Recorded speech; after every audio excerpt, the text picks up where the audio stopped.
Hi అండి, welcome to royal recipes. ఎలా ఉన్నారు అందరూ?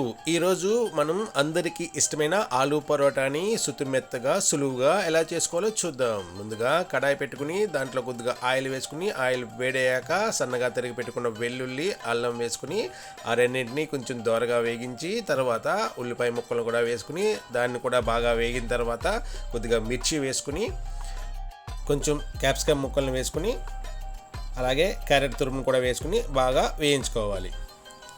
అలా కాసేపు వేగిన తర్వాత ఇందులో ముందుగా మ్యాష్ చేసి పెట్టుకున్న బంగాళాదుంపల్ని వేసుకుని తర్వాత సరిపడా సాల్ట్ వేసుకుని కొద్దిగా కారం అలాగే పసుపు, గరం మసాలా, మీ దగ్గర ఉంటే చాట్ మసాలా కూడా వేసుకోండి, టేస్ట్ బాగుంటుంది. ఇప్పుడు ఆ బంగాళాదుంపలో మాయిశ్చర్ అంతా పోయేంత వరకు కూడా వేయించుకోవాలి.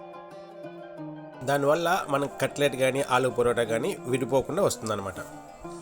ఇప్పుడు ఒక కప్పు గోధుమ పిండి తీసుకుని దానిలో సరిపడినంత సాల్టు అలాగే నీళ్లు తీసుకుని బాగా చపాతీ పిండిలా మెత్తగా కలుపుకుని దానిపైన కొద్దిగా ఆయిల్ వేసుకుని ఒక 30 నిమిషాల పాటు నానబెట్టాలి.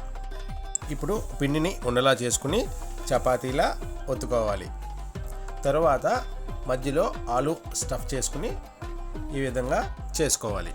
కొంచెం పిండి వేసుకుని దాని మీద నెమ్మదిగా చేత్తో నొక్కుంటూ పరాటాని చేసుకోవాలి, లేదంటే చపాతీ కర్రతో కూడా చేసుకోవచ్చు, నెమ్మదిగా చేసుకోవాలి. ఈ విధంగా చేసుకున్న ఆలూ పరోటాని పెనం మీద వేసుకుని కొద్దిగా ఆయిల్ అప్లై చేసుకుని రెండు వైపులా ఈవెన్గా కాల్చుకోవాలి. ఇప్పుడు ఒక ప్లేట్లో తీసుకుని సర్వ్ చేసుకుంటే చాలా టేస్టీగా ఉంటుందండి. Thank you for watching.